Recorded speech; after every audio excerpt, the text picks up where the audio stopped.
Đường môn, bổn tọa rất có lòng tin hắn sẽ vui vẻ khi được chết vì Đường môn. Đã tin tưởng như thế tại sao môn chủ còn nghi ngờ hắn tội nghiệp? Nghe Đường Thập Ngũ nói về Bất Á như vậy thì Đường Băng Băng liền hỏi xoáy đáp xoay anh ta luôn. Vì hắn ta tính tình quá cổ quái khiến ta không thể chắc chắn nắm bắt được tâm ý của hắn, nghĩa là ta vẫn chưa thể hàng phục được hắn một cách triệt để. Trực giác cho ta biết hắn rất trung thành nhưng là với Đường môn chứ không phải bổn tọa. Biết đâu vào một ngày đẹp trời nào đó hắn lại biến thành một đường bại thứ hai, trở thành mối họa của ta. Vì thiên hạ nhất đường nên phải phòng ngừa hậu họa từ trước. Đúng, theo ý của đại tỷ thì hắn sẽ chọn nơi nào để hạ thủ Gia Cát tiên sinh? Nếu là tôi thì tôi sẽ chọn một nơi mà Gia Cát tiên sinh không thể ngờ đến, đó chính là phủ tướng quốc. Tại phòng giam của thiết thủ ư? Vừa nghe Đường Băng Băng nói về nơi mà Bất Á có khả năng chọn làm nơi hành động khiến Đường Thập Ngũ chợt lộ vẻ căng thẳng, không những chỉ có anh ta mà đến ngay cả người đưa ra ý kiến này là Đường Băng Băng cũng thất thần la hoằng. Đáng chết, nếu là như vậy thì há chẳng phải sẽ làm liên lụy đến Sái Kinh, khi đó sẽ làm chúng ta mất đi chỗ dựa vững chắc nhất sao? Hắn ta đúng là điên rồi. Sái Kinh và Gia Cát tiên sinh ngấm ngầm giao tranh trốn quan trường biết bao năm qua, nếu một đại quan như ông ta chết trong phủ tướng quốc thì chuyện này đương nhiên không nhỏ, trách nhiệm khi đó sẽ trục xuống đầu của Sái Kinh, hậu quả sau đó sẽ không ai có thể tưởng tượng nổi. Chuyện này không thể chậm trễ được, mau phái người đi xem xét cho rõ ràng, nếu đúng là như vậy thì phải ngăn cản hắn ta bằng mọi giá. Tôi sẽ đi ngay, chút xíu nữa sẽ quay lại liền. Chuyện không thể chậm trễ. Đường Băng Băng sau khi gạt cân khởi động lò xông hơi cho Đường Thập Ngũ thì tức tốc tung vò đi ngay. Lúc này bên trong căn phòng vật lý trị liệu chỉ còn lại một mình Đường Thập Ngũ mà không có ai hộ pháp. Khi Đường Băng Băng vừa rời đi thì từ dưới hồ băng bên trước lò xông hơi bỗng có dị biến, một cái đầu người từ từ trồi lên khỏi lớp băng mỏng trong hồ.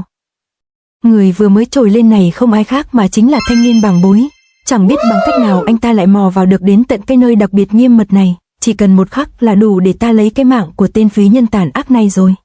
Bàng Bối phá băng đứng lên lập tức rút đao, mắt của anh ta nhìn không chớp về nơi mà Đường Thập Ngũ đang ngồi xông hơi. Trở lại chuyện thanh niên tóc xanh manh động Đường Bất Á đang phục kích ông già Gia Cát tiên sinh, điều làm cho ai nấy đều không khỏi chấn kinh, đó là việc anh ta lại đi lựa chọn chính phủ tướng quốc làm nơi hành sự. Chỉ có một thân một mình mà dám nói lấy mạng lão phu này ư?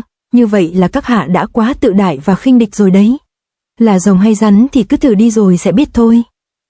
Gia Cát tiên sinh là tay lão luyện, ông ta buông lời dọa nạt phủ đầu đối thủ, nào ngờ kẻ mà ông ta đối diện lúc này đã không còn gì để mất. Đường Bất Á chẳng tỏ ra chút gì nao núng, lập tức vận kình xúc thế đợi phát.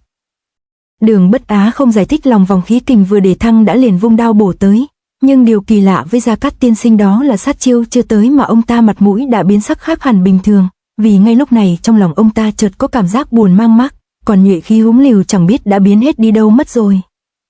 Nội công và khí mà hắn phát ra khắc chế được cả tinh thần của ta, đây là thứ võ công tà môn dị đạo gì thế này? Nhưng ông già Gia Cát đâu phải loại gà qué tầm thường mà dễ bị Đường Bất Á mị được, thoáng cái ông ta đã kịp tĩnh tâm tiêu trừ tạp niệm mà Bất Á đang giăng ra đầy phòng, không những vậy ông ta còn thổ kình vào chưởng đánh nát thanh đao trên tay của Bất Á.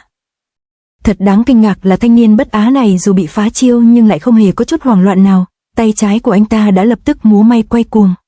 Thì ra đường đao khai vị đó chỉ là hư chiêu, sát chiêu thật sự của Đường Bất Á lúc này mới được tung ra, một chiêu thương thu trong thê linh chỉ như vô vàn lá rụng cuốn lấy Gia Cát tiên sinh.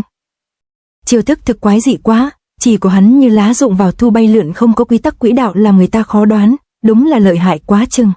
Chiêu thức của Đường Bất Á làm Gia Cát tiên sinh không khỏi choáng ngợp bất ngờ, ông ta vội sử ra phổ độ chúng sinh mật khít như cái rổ hưng lấy. Hóa giải lá rụng xong Gia Cát tiên sinh liền thuận thế tống ra một trường phản kích luôn. Bất Á hai lần bị phá chiêu thì đã không còn dám lơ là, anh ta dồn kình vào chỉ toàn lực đối kháng với chưởng ấn của Gia Cát tiên sinh. Trường chỉ chạm nhau lập tức phát ra tiếng nổ như sấm, chấn lực hùng hậu lập tức đẩy ngược hai người ra sau, Đường Bất Á như diều đứt dây bay đi, đến khi văng vào vách địa lao mới dừng lại được. Anh ta không hề té xuống mà tỏa ra khí lạnh rồi phiêu diêu đáp xuống nhẹ nhàng. Cảm giác như có bọ rúc trong xương, đáng ghét thật. Võ công của Bất Á kỳ dị khiến Gia Cát tiên sinh cũng phải trao mày định thần, một chỉ ngụy dị buộc ông ta phải điều khí đẩy dư kình ra ngoài, nhưng còn kỳ lạ hơn nữa là bức tường khí kiên cố mà anh ta tạo ra lúc này. Thế thúc cẩn thận đó, người này có tên là Đường Bất Á, vì sợ sư phụ vì hóng chuyện mà phân tâm nên lúc này thiết thủ mới há miệng ra giới thiệu về đối thủ. Là Đường Bất Á à? Chả trách bản lĩnh và võ công lại kỳ dị như thế. Hôm nay thật là vinh hạnh cho lão phu khi được mở bảnh cái tầm mắt mình ra, nhưng có điều chỉ e là các hạ vẫn chưa phải là đối thủ của lão phu đây. nên nhiệm vụ lần này của các hạ chả khác gì là rước lấy cái chết. Biết kẻ tới đã dám rúc đầu vào nơi nguy hiểm này thì không phải hạng tôm tép, Gia Cát tiên sinh liền uốn lưỡi hòng dọa hắn biết khó mà lui, nhưng Bất Á ngoài khoản cứng đầu thì chả còn gì trên người vào lúc này cả. Ta chỉ biết đã là đệ tử của Đường môn thì phải tận lực mà hoàn thành nhiệm vụ, còn việc được sống hay chết còn phải xem tin tình báo do chim én đưa về có đúng hay không. Cũng may quả thực là ông đang bị nội thương. Dù biết Gia Cát tiên sinh quả thực đang bị nội thương, nhưng qua 3 chiêu mở màn thì Đường Bất Á biết không thể chủ quan với bộ xương già này. Anh ta vận nội công để thăng lên đến đỉnh điểm, anh ta muốn mình sẽ hạ đối phương trong một chiêu quyết định này. Toàn thân Bất Á sáng rực tỏa ra luồng khí tím quấn đầy hai tay, đây chính là một thức tuyệt tình quyết với 10 thành công lực, khi thế bức người mà Đường Bất Á hừng hực tỏa ra làm Gia Cát tiên sinh biết chuyện không lành, ông ta cũng lập tức vận kình tam giới chân nguyên khí lên sẵn sàng ứng chiến. Bị trọng thương thì đã làm sao nào, để cầm cự giữ chân ngươi trong một tuần hương không có gì là khó, chờ khi cao thủ của tướng phủ đến thì người chết sẽ là các hạ đấy nha.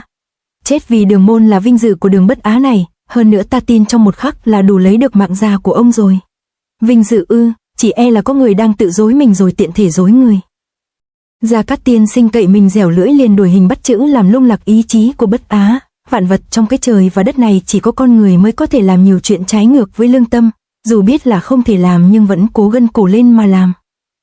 Giả tỷ như không muốn chết, nhưng vì lý do vớ vẩn nào đó lại tự đi ép uổng mình vào chỗ chết, dù liều chết nhưng trong lòng lại không chút cam tâm. Thế gian lại có một số người thích làm chuyện rồ dại ngược đời, giống như ngươi đã chọn một nơi không phù hợp để liều chết hiện giờ. Nghe thấy bố già lập luận hay và đanh thép quá chừng làm thiết thủ nghe mà cũng sướng hết cả lỗ tai trâu. Đúng, Đường môn câu kết với Sái Kinh, Bất Á lại còn phủ tướng quốc để mà hành thích, dù cho là hắn thắng hay bại thì Sái Kinh ắt cũng bị liên lụy. Nếu Sái Kinh phát giác chuyện mình bị người ta lợi dụng thì sẽ nổi giận lôi đình, nhẹ thì ông ta sẽ đoạn tuyệt với Đường môn, nặng thì trở mặt hóa bạn thành thù. Việc làm bồng bột thiếu suy nghĩ chín chắn này của Bất Á là cực bất lợi cho Đường môn. Thấy Bất Á nhất thời bất động, Gia Cát tiên sinh như đã nắm được chỗ mềm trên sọ của y nên liền tiếp tục khua môi múa mép. Trực giác của lão phu cho biết các hạ vẫn còn lưu luyến với chốn hồng trần, thú vui nhân gian hưởng chưa được bao nhiêu, đương nhiên là sẽ còn nhiều tiếc nuối. Nếu được lựa chọn một lần nữa thì chắc chắn các hạ sẽ chọn con đường sống tiếp. Đường môn không giữ thì có chỗ khác giữ, bây giờ các hạ thay đổi ý định vẫn chưa có muộn màng. Chỉ mới là gặp mặt chứ nào đã có biết gì về nhau đâu.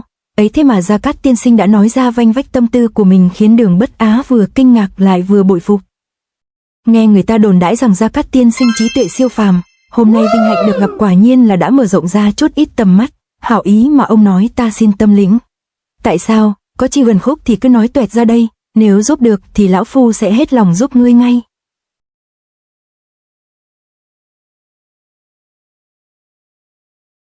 To be continued.